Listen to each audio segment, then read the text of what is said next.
Thanks for watching Afternoon Live. Here in the Northwest, we tend to take our fresh, clean water for granted, but our next guest knows not all water is created equal. From distilled to alkaline, he's here to tell us what we need to know about bottled water and so much more. We welcome water consultant Riggs Eckelberry is with us today. Riggs, thanks for joining us.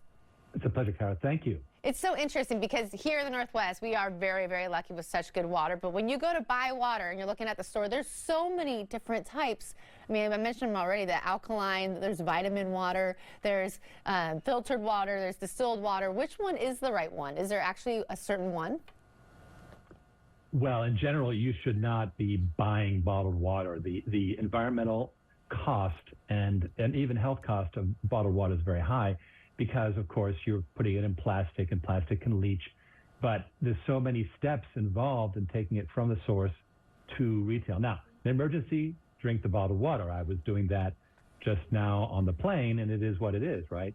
But in general, you should have, in your office or home, you should have purified water, which immediately says, well, how much should I spend? There's the next big question.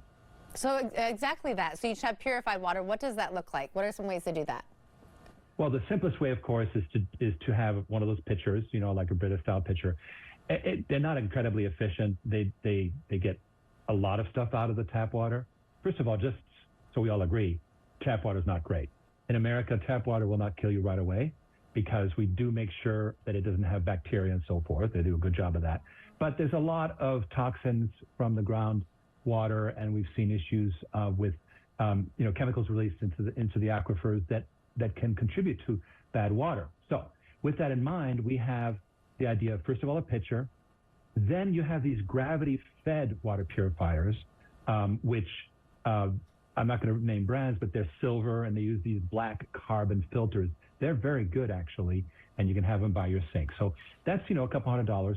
Then the jump to, under-sink reverse osmosis, that is the Cadillac, and that's, $600-700. A lot of people try to advertise, get a whole home system. And what we did in our condo that we purchased when we moved to Florida was whole home, but just enough to take, called ultrafiltration. And then we concentrated the reverse osmosis under the sink. And then we had special shower heads because remember that the skin absorbs toxins in the shower. What about boiling water? Does that do anything to it? Boiling it? Uh-huh. Well, okay, unless you're in a let's say there's a big alert, oh my gosh, there's, streptococcus in the water, whatever.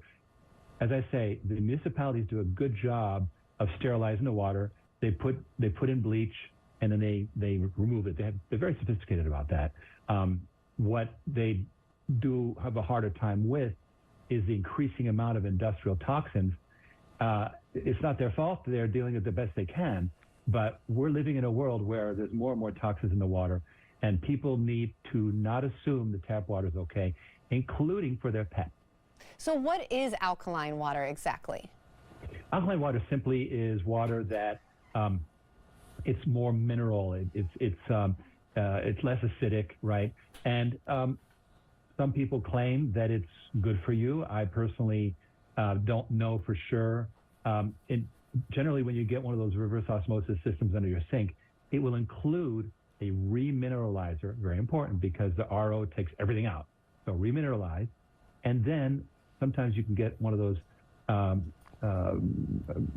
units that increase the pH, that is, reduce the acidity, and now you've got nice alkaline water.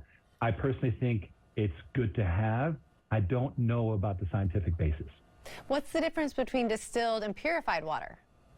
Well, distilled has everything taken out, and you should not make it a steady diet because it's basically dead water, right? It's been completely, just like how they make alcohol, right? So it's been dripped out, and there's nothing left. Purified generally still has the minerals in it, and that's a good thing. What about vitamin water? That's just adding in the vitamins. Do you agree with that? Well, okay, first of all, watch out that in the process you're not getting sugars because that loses the whole point. But I think vitamins are good. Frankly, vitamin water is probably overpriced vitamins. But then again, I actually believe that, you should try and get vitamins any way you can, because our food is kind of deficient these days. And what about when you could put something on your own tap water as far as filtering it? Sure.